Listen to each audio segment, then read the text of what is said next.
जज साहब अपनी ही माँ को वृद्धाश्रम छोड़ आए। आश्रम में माँ का ध्यान रख सके इसलिए वहां के चौकीदार से दोस्ती कर ली थी और उसे कुछ पैसे भी दे दिए थे। चौकीदार के पूछने पर जज साहब ने चौकीदार को अपने दिल की बात आंखों में आंसुओं के साथ बता दी कि घर में पत्नी है जो माँ के साथ बदतमीजी से पेश आती है और पत्नी के कहने पर दोनों बच्चों ने माँ से बात करनी ही बंद कर दी।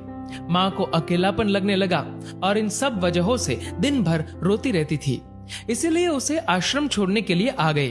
तो चौकीदार ने कहा, जज साहब आपके सामने सारे सबूत थे कि कौन सही और कौन गलत है, लेकिन अपनी ही माँ के साथ न्याय नहीं कर पाए तो औरों के साथ क्या न्याय करते होंगे आप। ये बात जज साहब के दिल को चुभ गई। चौकीदार की इतनी सी बात का इतना असर हुआ कि 2 रात नींद नहीं आई, 2 दिन से खाना नहीं खाया और कोर्ट भी नहीं गए। ऐसा लग रहा था जैसे एक चौकीदार ने जज साहब की दुनिया हिला दी हो। तीसरे दिन जज साहब अपने रूम से बाहर आए। पत्नी और बच्चे खाना लेकर इसी इंतजार में खड़े थे कि जज साहब कब खाना खाएंगे। अभी जज साहब ने एक कागज पत्नी को और 2 अलग अलग कागज अपने बच्चों के हाथ में थमा दिए। कागज की एक लाइन पढ़ी तो पत्नी के हाथों में से थाली गिर गई। उस पर लिखा था कि मैं तुम्हें तलाक दे रहा हूँ, और बच्चों से कहा, आज से मेरी सारी प्रॉपर्टी आप दोनों की, मुझे कुछ नहीं चाहिए। बच्चों ने उन्हें जबरदस्ती कुर्सी पर बिठाया। हाथ जोड़कर पैरों में गिरकर इन सब का कारण पूछा तो आंखों में आंसुओं के सैलाब के साथ जज साहब बोले कि मैं मेरी 65 वर्ष की माँ को आश्रम छोड़ के आया हूँ, अनजान लोगों के भरोसे छोड़ के आया हूँ, और आप सब कारण पूछ रहे हैं। हम लोगों को शर्म आनी चाहिए। रोज मेरे कोर्ट से आने के बाद माँ रोती थी कि बेटा प्लीज मुझे वृद्धाश्रम में शिफ्ट कर दो।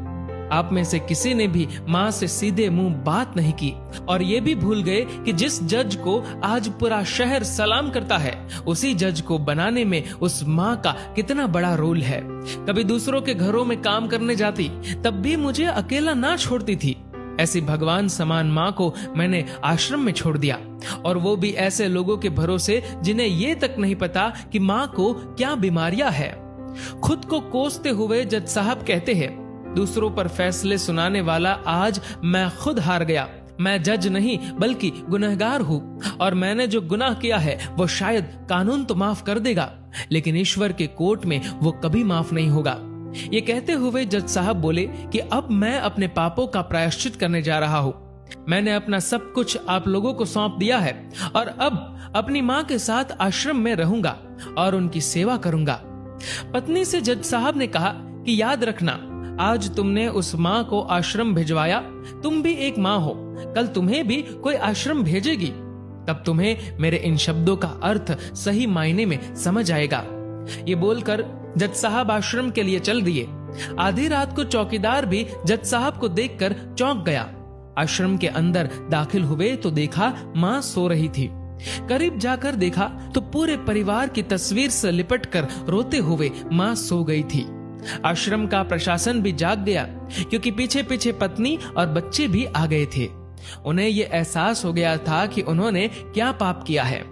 तभी आश्रम की एक कर्मचारी बोली, हम इन्हें आपको नहीं सौंप सकते, क्या पता कल आप इन्हें मार दो तो।